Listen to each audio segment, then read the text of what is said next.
What's up everybody? My name is Scott Paddock and today I'm going to show you 4 ways to make everything you play sound better.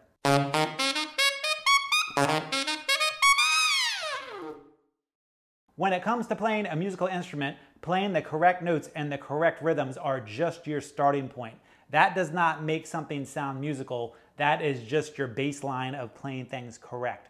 When it comes to making everything sound really good, there are 4 simple steps that you can take that will make everything that you play sound a lot better. Again, these are really simple steps and it all has to do with the way you approach the music. So the very first thing that you can do is play with confidence.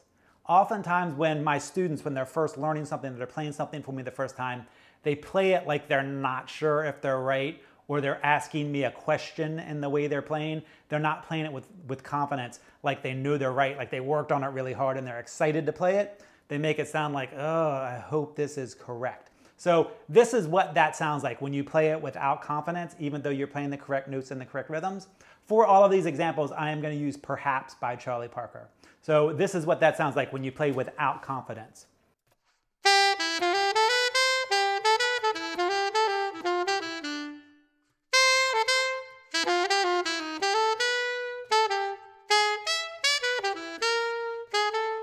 That was all correct. I mean, all the rhythms were correct, all the notes were right, but it had no spirit, no life. There was no music coming out. And the reason for that is because I wasn't playing it with confidence. I was playing it like I thought I was right. I hoped I was right. And what you need to do to make it sound like you're playing with confidence is dig into it, play it strong, play it like you mean it. Even if you play some wrong notes, that's okay. Obviously, you can go back and fix those, but you want to play like you mean it, especially if you have been practicing something for a while. If you know your notes and rhythms really well, don't play them like you are asking a question. Play them like the person listening is very lucky they get to hear you play it. So I'm going to play a little bit again like I'm not sure what I'm playing with no confidence, and then I'll play it again back to back where I'm very confident in what I'm playing.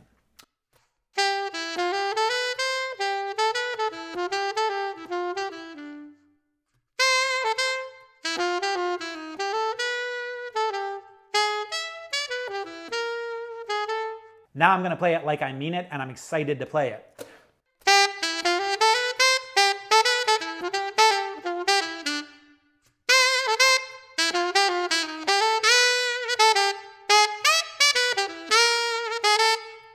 So what were the big differences? First, I was playing a little bit louder. Now, playing loud doesn't necessarily mean confident, but if you're playing with a tone like this,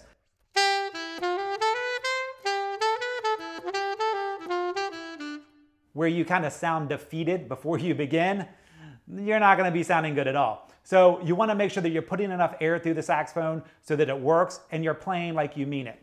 The next thing that I'm doing, and is the second way that you can make everything you play sound a lot better, is I'm bringing out articulations.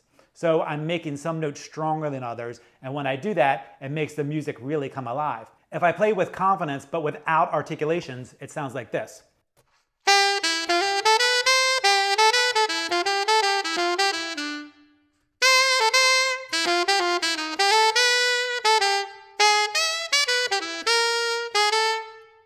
Like that sounds confident. It sounds like I know that I'm right. It sounds like I'm playing the right stuff on purpose, but there's no real difference in the articulation. Again, I'm playing correct notes and correct rhythms, but there's no texture to it because everything is kind of the same value as far as the way I am attacking each note. So if you add articulation to what you're playing, that's really gonna help bring out the music and make it sound a lot better. This is what it sounds like if I do the exact same thing and I just add some articulations.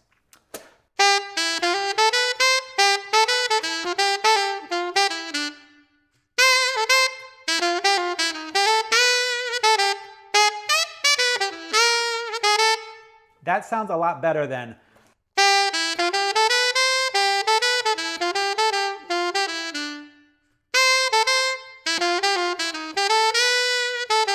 when we put those articulations in there.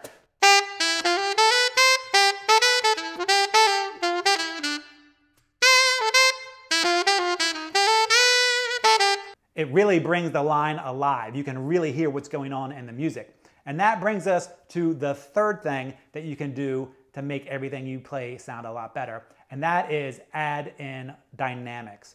So when I was just playing, I was bringing out articulations, I was playing with confidence, but everything was really loud. It was almost like I was yelling it at you. I was like, ah, Charlie Parker perhaps, I'm screaming it at you. You don't want to play everything the same dynamic value. You want to have some soft parts, some louder parts, follow the musical line, so when the notes go down, you get a little bit softer. When the notes go up, you get a little bit louder. You want to put in some dynamic contrast, and that's really going to make your lines, when I say lines, I mean the music, come alive. So take a listen. I'm going to play it confident with articulations, and then I'll add in the dynamics the second time I play it. So this is confident with just articulations and no dynamics.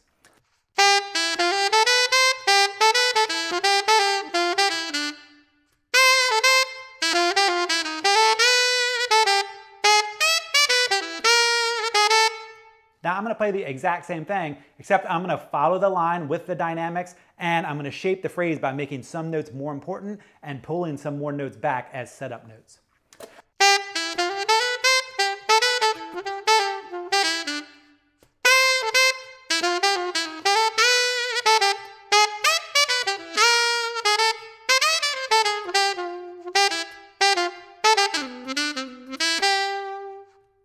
You can hear how much more texture is in the line when I add in the confidence, the articulations, and the dynamics. You can really hear this line moving around, and you can hear all of the stuff going on in the music. Before I tell you the fourth thing that you can do to make everything you play sound a lot better, first I'd like to tell you a little bit about how I teach this in my saxophone school.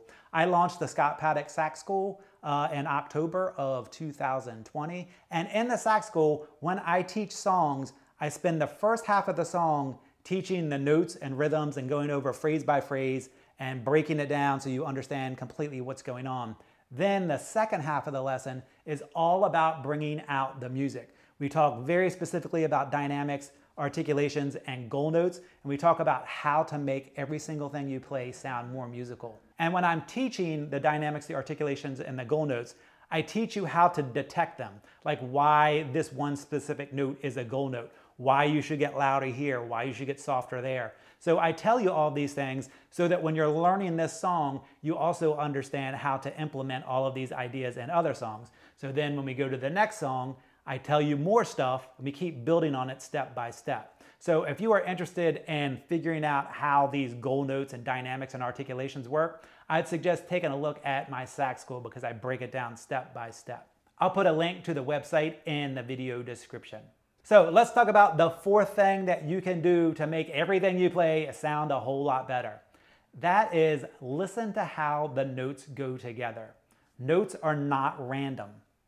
They go together. They're all grouped together in a certain way, and some notes are more important than other notes. So all notes are not of equal value. One of the biggest mistakes that early intermediate and intermediate musicians make is they play all of the notes like they are equal, and they are not equal at all. So what we want to do is bring out the goal notes. The goal notes are the most important notes. And around the goal notes, you have setup notes. So they're the ones that set up the goal notes. So they're oftentimes going to be a little bit softer. And then you have these eighth notes and lines around your goal note that you're going to lean in and lean out. So when you start bringing out your goal notes and you see how the notes are connected, when I say the notes are connected, meaning they belong to each other. Like if you're thinking about the way you speak, if you think about a sentence, all of the words in one sentence belong to each other. When we're talking about a musical phrase, it's the same thing. Some of the words in your musical phrase, some of the notes in your musical phrase are going to be more important, so you need to make sure that you're bringing those notes out. So take a listen to this first line when I bring out some of the goal notes.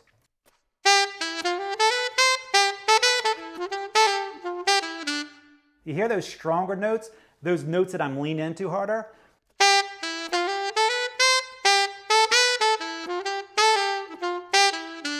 Do you hear those notes? If I don't bring them out, it sounds like this.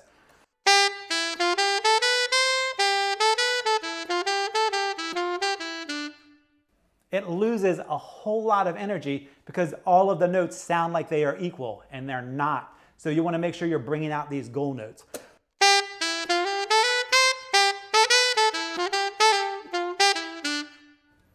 The goal notes make a huge difference. So once you start to figure out what the goal notes are and how to bring them out and how to set them up with the notes around them, everything that you play is going to sound so much more musical and all of your musical phrases are going to have a lot more texture and a lot more direction. Listen to these 12 measures of Perhaps. I'm going to play with no goal notes.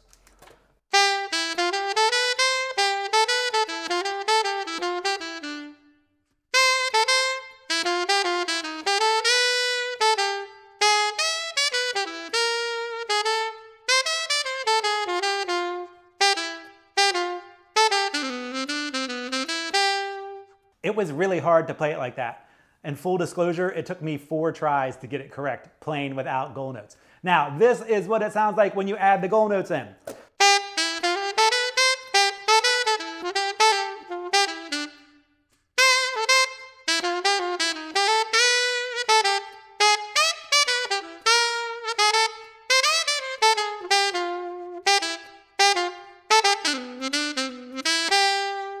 As you can hear, there is a gigantic difference in the way this tune sounds when I bring out the goal notes.